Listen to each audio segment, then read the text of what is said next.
What is going on, everyone, and welcome back to another video. As you can see, we have two boxes here that I am so excited to open. It is Wednesday, July 30th. I'm 16 and a half weeks out from the Philly Marathon, and I decided that this week would be a great time to re-up and just kind of hit you guys with the 4 shoes that I'm going to be wearing basically and rotating in and out for this entire marathon block. 4 pairs of shoes might be a little bit overkill. I think you could even get away with 3, but you're gonna see why I chose these 4 pairs of shoes. And for the next few days, I'm gonna show you guys the situations that I'm gonna be wearing them in and the sort of runs and workouts that I'm going to be planning on using each of these shoes for. Also, at the end of the video, when you guys finally see the true 4 shoe rotation, I think personally I have the best rotation in the game right now in terms of looks, in terms of functionality.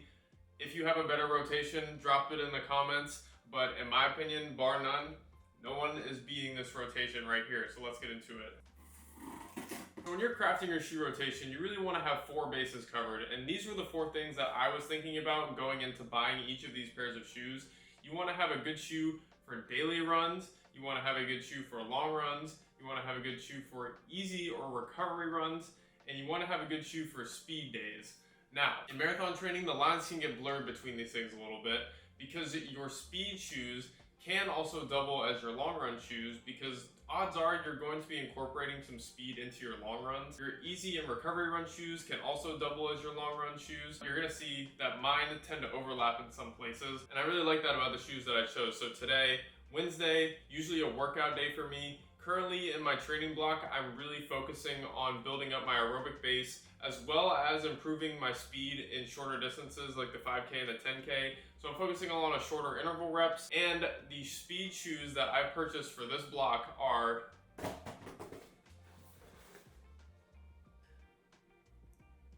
the Adidas Adios Pro 4. So this is where I'm saying the lines can get a little bit blurred between, your bases that you're trying to cover. Obviously, this can be a long run shoe. This could even be a race day shoe. I've heard a lot of good things, and it looks amazing. Like, just look at this shoe. It's so cool looking, in my opinion. I've never really liked Adidas shoes ever in my life. Like, I've never been an Adidas guy. Always kind of been a Nike and like other brand type of guy, but dude, these shoes are sick. Like, it has the stack height on the shoe. It says 39 millimeters right there. I didn't even know that. I didn't even know that it had that. Anyways, these are just a really cool looking shoe. That's obviously not why I bought them. I bought them because they're known to be really durable. They're known to be really fast. And I'm fully aware that not a lot of people would spend the money on a super shoe as like a speed shoe for a marathon training block, just because obviously these are $250. They're not cheap. However, in my opinion, if you're going to commit the time and energy and effort to a marathon block and you're running higher mileage, I mean, the mileage that I want to run during this training block is I want to average like 70-ish miles a week. I'm going to be racking up miles, and for me to have good shoes and maybe even the best quality shoes you can have in order to enhance my recovery, protect my body, I think that these are a worthy investment for myself and for anyone, again, who can feasibly afford it and who is taking their training really seriously. So that's kind of my reasoning behind this. The maiden workout in these shoes is going to be a good one. It's going to be 6 by 1K at 10K effort, followed by 4 by 400 at 5K effort, maybe even faster than that. And I'm going to really kind of see how I feel and maybe adjust the paces out there. And the only reason I say that is because it has been unbelievably hot in Florida for the past few days. We've broken records for temperature, we've broken records for heat index here in Tampa. And today it's starting to cool off a little bit, but it's 6 p.m. right now and it's still 92 degrees outside. I'm well acclimated to the heat, but you can only be so acclimated to the heat before it starts to really take a toll on you in a workout. So I might adjust the paces, might adjust the rests a little bit, but the main goal is 6 by 1K at 10K effort, which is probably going to be around 540 to 550 per mile pace for me, and then probably 4 by 400 at 520-ish pace. Hopefully I can hold that, and that's going to be the workout for today. So I will save my try-on for when we get out there. I'll see you guys out there.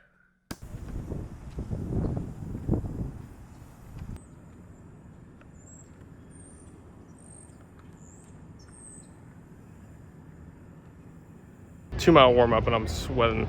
Like, these shoes are fast. I mean fast. Let's see how these go. First of all, these shoes are bouncy, very, very bouncy. I really like how they lock down on my foot. It doesn't have that like mystical, ethereal ride like the Alphafly does. This is more of like a workout shoe, I feel like. But I absolutely loved that workout, and I could really feel like the energy rods and just like the propulsion in the last, I don't know, I would say like 200 meters of those 1K reps where my legs were just almost falling apart the last couple reps, but these shoes just held pace. You know, I'm still kind of getting back into these shorter rep, high intensity workouts, but that one was a big confidence booster right there. You know, we're still not even in marathon training yet. I mean, this is the week before, I guess you can consider it really marathon training, my 16-week block. So with that in mind, I'm really not trying to go all out, give it a 9 out of 10, 10 out of 10 effort. I would say I put in like a 7 out of 10 on that. Obviously, I could have gone harder, but I think the effort was in the right place.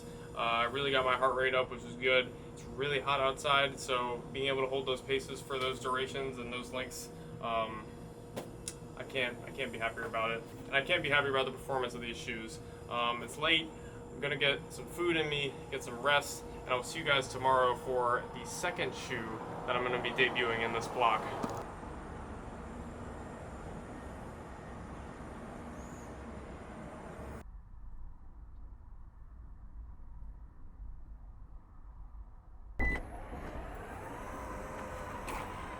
Alright guys, welcome back. It is the next day, Thursday. So, obviously yesterday hit a really tough but really productive session. So productive, in fact, that my Garmin actually has my training status as productive. I'm serious, not one time, not one day during my last training block where I ran a sub 3, my Garmin had me as maintaining my fitness the entire time. So this is the first time I think it's been productive since probably since my first marathon. Craziness. But if I'm going to get up to 70, 75, 80 miles this block, I am going to have to put in some time on my feet in those days after a workout day. So today I've got 90 minutes easy, and my shoe of choice for this block for easy days, recovery days like today, the Brooks Glycerin Max, or the Glizzy Max. I actually run tested this shoe a couple weeks ago, and I really liked it, even though my relationship with Max Cushion shoes hasn't been the greatest. It's really hot. It's like 92 degrees right now. Real feel is probably close to 100 without even looking at it. So we're gonna take things easy and just get some time on feet today. I can say I'm impressed with these shoes so far. First run, just soft, plush for like an hour in. It is brutally hot. I'm with my dog Eric though. Mr. Chicago Marathon himself. Just trying not to die, bro. I'm out here struggling. I'm not gonna lie. One of those days. That's what happens, bro. You're gonna have some good days, you're gonna have some bad days. That's part of the block. And we're still getting it done. Yep. You heard the man. Glizzy, glizzy, glizzy, can't you see? Sometimes your cushion just hypnotize me. I just thrifted these shades for like $1 3 weeks ago. I think these are kind of like an Oakley eye jacket dupe, but they kind of sit on my face a little bit weird. Let me know if y'all are rocking with those or not. But anyways, the Glizzy Max. I didn't end up doing the full 90 minutes because I got back to my car at like 82 minutes, 9 miles, and I was so thirsty because again, it was a heat index of like 104 out here, and I wanted a drink. Obviously, I'm not looking for the bounce of like the Adios Pro 4. I'm not looking for the Alphafly type bounce in this shoe. But I think this is going to slot in again into that versatile sort of easy long run, maybe with a little bit of pickup. It still might have some pickup to it. I haven't tried yet. Obviously, that was just a really easy run, 9 miles at I think a 9:08 per mile pace. So again, having that versatility in your shoe rotation I think is really important. It's good to have specialized shoes, but I think it's also good to have versatile shoes that are kind of specialized in a certain way. That's kind of counterintuitive and a little bit what's the word I'm looking for? Oxymoronic. So first run in the Glizzy Max, I really enjoyed it. But all of this shoe rotation stuff and having specialized shoes and buying cool and nice shoes, it's all becomes obsolete if you don't have a strong foundation already before you even think about buying any of this stuff, before you even think about having a shoe rotation. You want to have a strong foundation, and that strong foundation comes from being consistent and also being in the gym. that is something that I have really been focused on in the past 8 weeks or so since my last marathon. Being strong in the gym and being able to build up my mileage and build up my volume, build up my workouts, make sure I have a strong foundation and strong legs so that I can even think about building up a shoe rotation, because again, all this is obsolete if I can't get the miles in to really even justify having all of these shoes. Even though I've only been running for a year now, a little bit more than a year, I'm a student of the game. I'm really trying to learn and soak up as much as I can from whether it be experienced runners in person or on YouTube or just information online.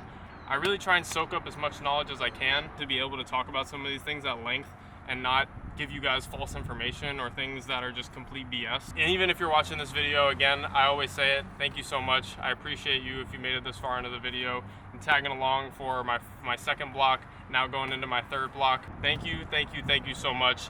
Y'all keep me inspired to keep posting and to keep documenting all my training. And I'm gonna try to get into bed early because I'm actually going to be doing a double session tomorrow and showing you guys the final 2 shoes that are gonna round out my rotation for this marathon block.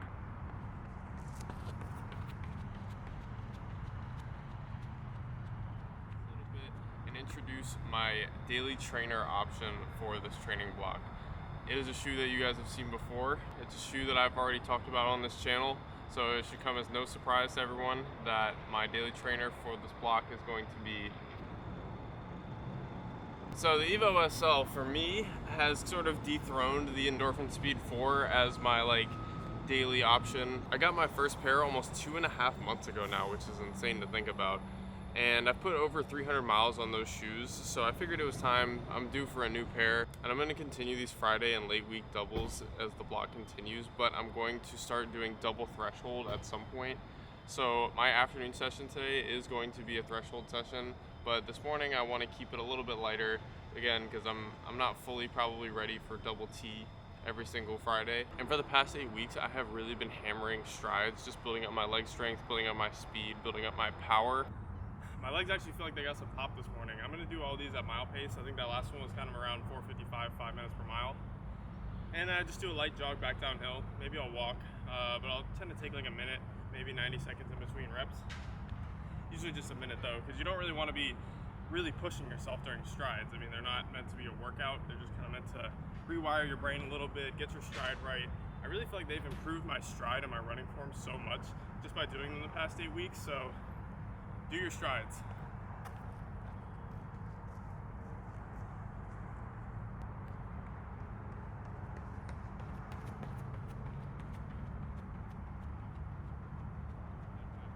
Maybe 540s. It is still, I mean, it's really hot. I don't even know why I wear a shirt. Because obviously I literally just sweat through this entire thing in probably a good 10 minutes. You know, I really think the Evo SLs are a perfect shoe for that type of run. You know, where you're pushing high zone 2, maybe pushing a little bit of effort into zone 3 maybe if you want to. I didn't personally. I kind of kept it high zone 2, like easy, but a controlled effort for that entire run. And with some strides at the end. Evo SLs, they got some pop to them, man. I swear, they really do. I would never really use them as a workout shoe. A true workout shoe, I guess. I mean, that's what the Adios Pro 4s are for. But I can definitely see myself throwing those on for some threshold work. I think I'm gonna do my threshold session later in the Evo SL. Not that I'm not gonna do threshold sessions in the Adios Pro 4, because the recovery that I was able to have for my run yesterday was top tier. Like, there's no way I would have been able, my legs would have felt as good as they did yesterday if I wasn't wearing super shoes. And that's the benefit to wearing super shoes, is you get faster recovery, but they shouldn't be used all the time. And I don't have the budget to be wearing Adios Pro 4s and super shoes for every single workout that I do. So if you're still watching this video, you're probably wondering, Max, what is the final shoe of the rotation? What is shoe number 4? I mean, you've kind of already covered everything. I've covered easy runs, I've covered daily training, I've covered speed work, and I've covered long runs with the 3 shoes I've already discussed. But there is one final shoe that I haven't really talked about, and if you've watched this channel before, you probably already know what shoe I'm about to pull out right now, because I've done videos on it and I've talked about it in my prior videos. I ran my last race in them. The Alphafly 3. So the Alphafly 3, I'm not going to be running in this today. I'm not going to be running in this next week. I'm probably not going to be running in this probably till about 8 or so weeks out from my race. So barring any crazy advancements in shoe technology that makes me want to run in something else, I'm going to hold on to these shoes and employ the same strategy that I used in my previous marathon block with running in them leading up to my race. I'm probably going to wait until 8 or so weeks out from my race and then start doing all of my marathon specific long runs in this shoe, even some of my harder workouts in this shoe, and then buy a fresh pair a week or two before race day and just have those ready to go. I think that's the way to go, honestly, if you can afford it, if it's feasible for you. I think that's a really smart way to do it because you can, again, improve your efficiency in a certain pair of shoes the more you run in them. And I think it's a really good strategy. I think me running in these shoes and putting the mileage on my previous pair of Alpha Flies that I did before my previous marathon really helped me with running in this shoe on race day. In my first marathon, I had just bought the Alpha Flies maybe 4 or 5 weeks out, and I did one long run in them and one other sort of mini workout in them before race day, and they were still a little bit uncomfortable to me, and I hadn't really understood how to run in them. But after putting close to 250 miles on my last pair, I really learned how to run this shoe, and again, I think it made me a lot more efficient, and that in turn helped me on race day. So I will be employing that same strategy with this pair, but you're not going to be seeing these for at least another 8 weeks or so. That's kind of why I left them towards the end of this video. But they are going to have their place, I promise you, and you're going to be seeing them. Your time will come, I promise. Your time will come. They got to stay in the safe for right now. So for today, I did my short little easy run, some strides this morning. Gonna do a threshold workout this afternoon. My plan for this workout is to do it on the treadmill. I like doing these threshold sort of workouts on the treadmill because the controlled environment sort of allows you to control your effort, which is really the cornerstone of threshold training. I don't have a lactate monitor, so I'm not going to be hitting, a certain amount of millimole. I'm not that locked in with it yet. Honestly, I think I should be. I think one of the things that I'm going to get for this block is a lactate reader. So again, the workout 10 by 800, I'm assuming the pace range is probably going to be anywhere from like 6 minutes per mile down to like 620, 625 per mile, because I know the treadmill that I'm going to go run on is in a hot room. It's probably going to be like 80 to 85 degrees in that room. But again, I don't have a lactate reader, so this isn't going to be a totally picture perfect exact threshold workout, but I have done a ton of these threshold style workouts in my build-ups to previous marathons. I've undershot, I've overshot threshold and totally blown up. So I think I have a good idea within myself as to what that effort level looks like. So I'm going to focus on executing that today. Oh, I forgot to mention real quick, I'm actually rocking the old Evo SLs for this workout, not the new ones. I still got some life left in these, so we're getting it done in the old Evos, saving the new ones for the real training block. Let's go.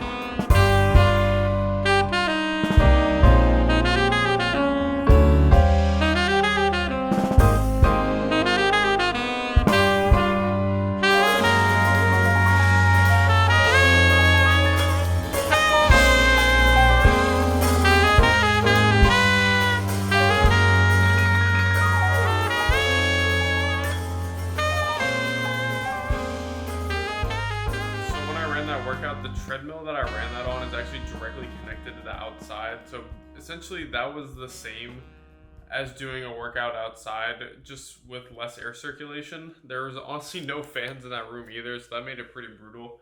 As evidenced by that massive positive split, I went out a little too quick for my current capabilities. I wish my threshold pace was there in that sort of weather and that sort of environment. But I could already tell after the first few reps that pace at 6:07 per mile, 6:11 per mile, even 6:15 per mile after the first 5-ish reps or so, I could tell that that was too quick. I knew I was going to have to just bring the pace down. And again, the real purpose of threshold training, just to keep your effort level in that range that you want it to. So I think I did a good job of that. And I kind of just sent it all out on that last rep. Not all out, but I gave it a good effort, kind of brought it back to the pace I originally started with. And I thought it was a good workout overall. Those old Evo SLs still got some pop to them, but I hope again that you guys kind of understood where I'm coming from with my shoe rotation for this block, with the Evo SL as my daily trainer, the Glycerin Max as my easy run and maybe easy long run shoe for the first little bit of this block, the Adios Pro 4 as my workout shoe and possibly long run shoe, and finally the only Nike Alpha Fly 3 as my race day shoe and my long run shoe as we get towards my race day. But like I said in the beginning of the video, I think that right there is the best 4-shoe rotation that you can find in the game right now out of all the influencers, YouTubers, aside from the ones who get sent shoes, because they're on a different level. That's just a different category. They have the unlimited supply, the vault of shoes that I just don't have. So their rotations are going to be better than mine. I'm conceding that to them, but maybe I'm going to get there one day. Maybe I'll get some shoes sent to me one time here in the future. Just got to keep making these videos for y'all and keep pushing the content. This is, again, I'm not really even fully in my training block yet. This is still sort of the base build into the training block, but I'm still pushing mileage. Mileage. That's going to be the big thing for me for this training block, is to be consistent and start from a place where I haven't started from before. You know, my first 2 training blocks, I started basically from ground zero. First of all, because I just started running when I started my first one, and second training block, I was injured and I kind of had to build back up from, again, almost like ground zero, it felt like for me. I've kept myself in a good place this summer. I've stayed fit, even with a couple of down weeks because I got sick. Unfortunately, I got sick 2 different times this summer, which doesn't usually ever happen to me. I can't remember the last time I legitimately got sick where I had to stop doing anything for a few days. And honestly, I'm probably still recovering from that a little bit, because the last time I got sick, I was down bad. It was one of the worst sicknesses I've had probably since I've got COVID for the first time. I still think I'm probably recovering from that a little bit, but I'm on the mend, and this week of training, if I execute my long run this weekend, is going to be a 60-mile week. And I haven't consistently ran more than 60 miles per week for more than 3 weeks in a row. And I'm planning on running more than 60 miles a week for this entire training block. So if you want to continue to follow my training and see if I'm absolutely crazy or if there's a method behind the madness that I just told you, and I run 250 in Philly, like and subscribe, and I will see you guys in the next video. Peace out. Be good.